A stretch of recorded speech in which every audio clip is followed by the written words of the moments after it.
Chapter 1. Leaving the Old World. The chapter begins in modern-day Japan, where next to high school one student was surrounded by 4 other students. The boy in question was Junpei Takeda, a 17-year-old student who was apologizing to the leader of the group for not having the money that he owns. But the leader, Kido Shuda, reminded him that he promised to pay up today and sorry isn't gonna cut it. Before Junpei managed to reply, Kido kicked him in the stomach, saying if you have no money, just go and steal it then. At that moment, Junpei remembered how he got into this situation. He was obsessed with one mobile game, and he poured in all the money he had in it. Then he borrowed more money just to get the characters he wanted for the game. One of the people he borrowed from was Kido, who at first seemed like a reasonable, nice guy, but when it came time to pay up, he turned into a huge bully, and he even increased the debt with each missed payment. When Junpei got up from the kick, Kido told him that for now they will give him a beating that is worth the amount he owns, so better cough up some money next time, and his gang started to beat him up. Suddenly they were interrupted by someone, asking what they were doing. Should I call the teachers? It was a girl student named Noriko Tatsumiya. The gang backed up and Kido tried to explain the situation and their actions, but Noriko ignored him and grabbed Junpei. As they left, Kido's friends mocked them by saying that Junpei is a weakling that's hiding behind his mommy. Intensely watching them go behind the corner, Kido got angry because he was ignored. With his head held down, Junpei walked behind Noriko, and he said that this has nothing to do with her. Just because they are childhood friends, that doesn't mean she has to get involved with his business. Noriko ignored what he said, and told him that back when they were little she was bullied a lot, but Junpei saved her every time, so she can't just turn a blind eye to this. She continued to talk about how he protected her back then, and that he was so strong and confident, ending with a question: why is he so weak now, and why is he getting in trouble all the time? Junpei stood there silently, and in his head he went over all the things that had happened to this point. He started to question himself. What was the reason why he is this way now? Was it his gaming hobbies that turned into addiction, parents divorcing, his shut-in lifestyle? Where was the turning point? Before he could clear his mind up, Noriko ended the silence by saying that she heard all about the debt that he owes Kido, and all the stupid reasons why. But she is willing to help him now, like he used to help her back then. She told Junpei about her savings that they could use to get rid of his debt, but she would only help him if he would promise to change and become the strong and reliable Junpei that she used to know. After hearing her out, Junpei thought to himself that it doesn't matter how he became this way, but he knew he must change for Noriko's kindness' sake. That is a promise. Before Junpei managed to say anything, he heard Kido's group from back shouting his name. Kido confronted him again, saying that he changed his mind and he wants his money today.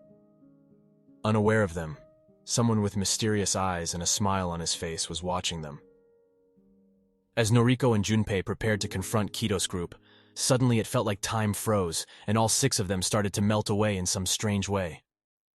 Shocked, they ended up in a white space that was filled with stone cubes that looked like gravestones.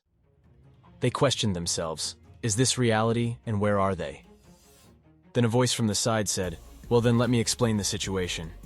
The voice's owner was a young boy with white hair sitting on one of the cubes. The whole group were speechless and surprised by this boy, but then Kido started to aggressively ask the boy who the hell he is, and where are they? Boy cut him off by saying, don't be rude and listen to me, but then Kido charged towards him screaming for answers. But boy just said, you should learn to listen, and before Kido got to him, his head split open and twisted in rapid speed, ending up exploding all over the place. Rest of the group were petrified in place as Kido's head's remains flew all over the place. After the reality of the situation set in, Junpei slowly removed a part of Kido's brain from his face, and looking at his fingers, he was horrified of what just happened. Then Noriko and others started to scream in horror, but the boy just snapped his fingers, and in the next moment, all the blood was gone, and Kido stood there in shock, like nothing had happened. All of them were speechless again, but after a small pause, Kido asked the boy, who the hell are you? The boy, almost in a laughing tone, apologized for not introducing himself. He explained that they can call him the creator of the worlds, in other words, a god. He continued to explain that he built a world within another dimension that works under specific rules, like fantasy adventure games, and they have been summoned to it. And this is a rare occasion where he personally meets them, just because he was bored. Then he rambled about how amazing his world is, and under what kind of rules it works, and how they will be heroes, and there are dungeons, monsters, levels, different races. No one was able to utter a single word as God was bragging how amazing his world is. But then Noriko interrupted him, saying that she really didn't understand what was going on. But she didn't want to be here. She just wanted to live a normal life and go back. There was a shock all over God's face that said, "How dare you even think of going back?" Then he said that there is no way back for you all. You should better come to terms with that. You will be a part of my world now.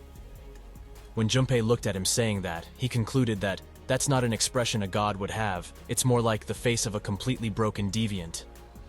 Kido's gang also realized in what kind of situation they were in. After a small pause, God said, "Now that you know your place, let's finish this up with the most important things, your status." Suddenly a status display popped up in front of everybody. God explained that there they can see what job, also known as class, they are, level, all stats and skills.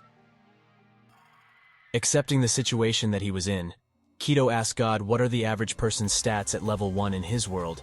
He answered that it depends on each individual person, but averages from 5 to 50 on each stat.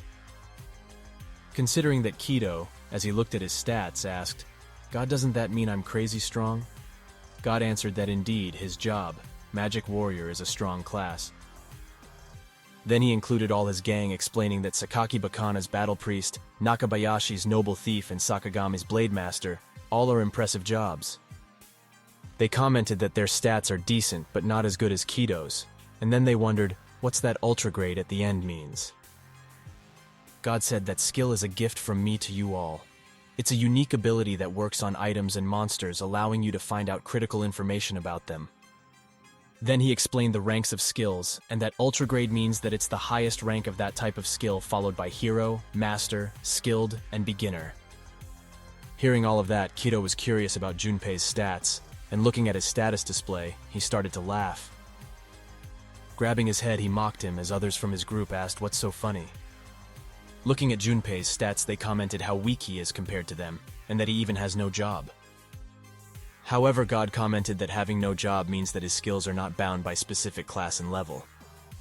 He explained when people with jobs level up, they can unlock specific skills according to their class. But Junpei can steal and learn skills from any monster, or even other people, after killing them. Hearing this, Kido commented that if you put it that way, then that's actually quite an amazing ability. But God said there is a catch to it.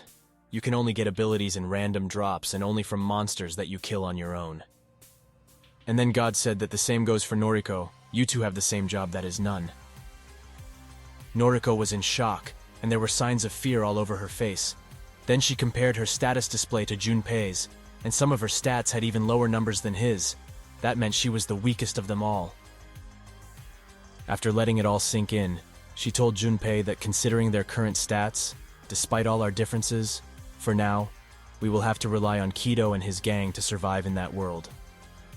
As Junpei was thinking of what to say to Noriko, God interrupted them all by saying that he's done with explaining everything and it's time to go. Have a safe trip. Before they managed to say anything, God waved his hand and they appeared in a summoning temple, surrounded by knights in full armor and summoners covered in cloaks. In front of them was a king sitting on a golden throne surrounded by guards. He welcomed them all as summoned heroes and wished for them to show their status displays. Chapter ended with God expressing his hope that they will bring lots of entertainment to please him.